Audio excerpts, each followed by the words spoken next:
आदि। हनुमान जी अत्यंत ही क्रोधित मुद्रा में तीव्र गति से देवलोक की तरफ जा रहे थे। इससे सभी देवता भयभीत होकर इधर उधर छुपने लगे। कोई भी क्रोधित हनुमान जी का सामना नहीं करना चाहता था। तभी हनुमान जी ने अपनी दिशा यमलोक की तरफ मोड़ दी और यमलोक के द्वार पर पहुंचकर यमराज को पुकारने लगे। क्रोधित हनुमान जी की गर्जना सुनकर यमराज अपने शक्तिशाली यमदंड के साथ बाहर आए और जिस यमदंड से संसार में कोई भी नहीं बच पाया, उस यमदंड से यमराज ने हनुमान जी पर प्रहार कर दिया।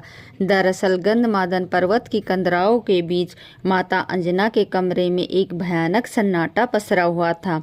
बालक हनुमान अपनी माँ के पास बैठे थे, पर आज उनकी माँ की सांसें अत्यंत धीमी थी और शरीर ठंडा पड़ रहा था। हनुमान जी की कांपती हुई आवाज गूंजी, माँ आंखें खोलो माँ। माता अंजनी ने बड़ी कठिनाई से अपनी आंखें खोली और अपने पुत्र के गालों को छुआ।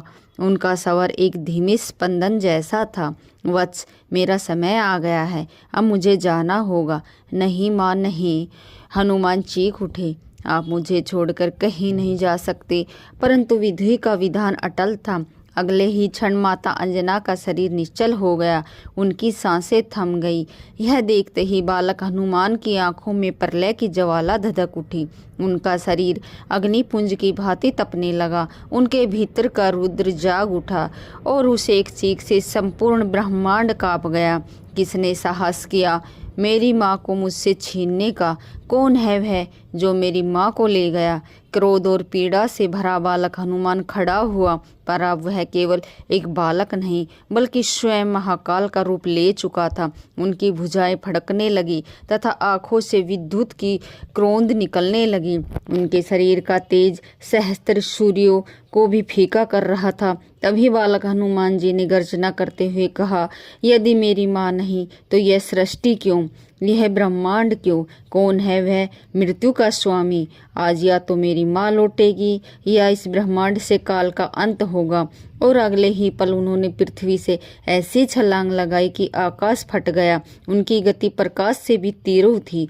उन्होंने बादलों को चीर दिया और देवलोक की ओर बढ़ने लगे। देवता उनके प्रलयंकारी रूप को देखकर भयभीत होकर इधर उधर छिपने लगे। इंद्र का सिंहासन डोल गया, वायुदेव सहम गए। किसी में इतना साहस नहीं था कि वे उस क्रोधित अग्निपुंज का मार्ग रोक सके, पर हनुमान जी का लक्ष्य देवलोक नहीं था। उन्होंने अपनी दिशा बदली और अंधकार से घिरे यमलोक की ओर मुड़ गए। यमलोक के द्वार पर पहुंचकर उन्होंने ऐसी गर्जना की कि यमपुरी की नींव हिल गई।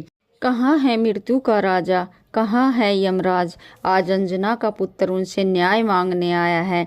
उनकी ललकार सुनकर स्वयं यमराज, जिनके हाथ में वह अमोघ यमदंड था जिससे आज तक कोई प्राणी नहीं बच सका, अपने भवन से बाहर आए। उनकी आंखें अंगारों की तरह जल रही थी। उन्होंने गंभीर स्वर में कहा, हे बालक, तुम काल के नियम को चुनौती दे रहे हो। मृत्यु ब्रह्मा का विधान है, उसे कोई नहीं बदल सकता। यह सुनते ही हनुमान जी का क्रोध अपनी चरम सीमा पर पहुंच गया। उन्होंने अपनी गदा उठाई और यमराज पर आक्रमण कर दिया।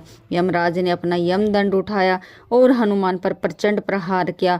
ब्रह्मांड ने अपनी सांसें रोक ली। जिस यमदंड के स्पर्श मात्र से प्राण शरीर छोड़ देते थे, वह जब हनुमान जी के वज्र के समान शरीर से टकराया तो निष्प्रभ हो गया। हनुमान जी पर उसका कोई प्रभाव नहीं हुआ, क्योंकि कुछ समय पहले ही सूर्य को फल समझकर खाने के उपरांत उन्हें यमराज ने ही यमदंड से अभय होने का आशीर्वाद दिया था। हनुमान जी ने फिर कहा, मुझे मेरी माँ वापस कर दो। पर यमराज ने जब मना किया तो हनुमान जी ने अपनी गदा से ऐसा प्रहार किया कि यमलोक की धरती कांपने लगी। तीनों लोकों में हाहाकार मच गया। ब्रह्मांड का संतुलन बिगड़ने लगा। यह देख स्वयं परमपिता ब्रह्मा यमलोक में प्रकट हुए और कहा, रुको हनुमान, तुम्हारा क्रोध सृष्टि के नियमों को भंग कर रहा है। इस पर हनुमान जी ने उत्तर दिया, मुझे मेरी माँ चाहिए, मेरी माँ वापस कर दो, मैं चला जाऊंगा। पर ब्रह्मा जी ने कहा, यह सृष्टि के नियम के विरुद्ध है, तुम वापस जाओ। तब हनुमान जी अत्यंत ही दुखी होकर जोर जोर से रोने लगे। उनके रोने की ध्वनि इतनी तीव्र थी कि तीनों लोग कांप उठा। और तभी वहां प्रकट हुए भगवान विष्णु। और तब भगवान विष्णु ने माता अंजना के प्राण हनुमान जी को सौंप दिया। जैसे ही हनुमान जी माता अंजना के पास पहुँचे, वो दिव्य प्रकाश रूपी प्राण माता अंजना के निश्चल शरीर में प्रविष्ट हुआ और माता अंजना के मुख से पहला शब्द निकला, हनुमान। उस एक शब्द ने हनुमान जी के संपूर्ण क्रोध को शांत कर दिया।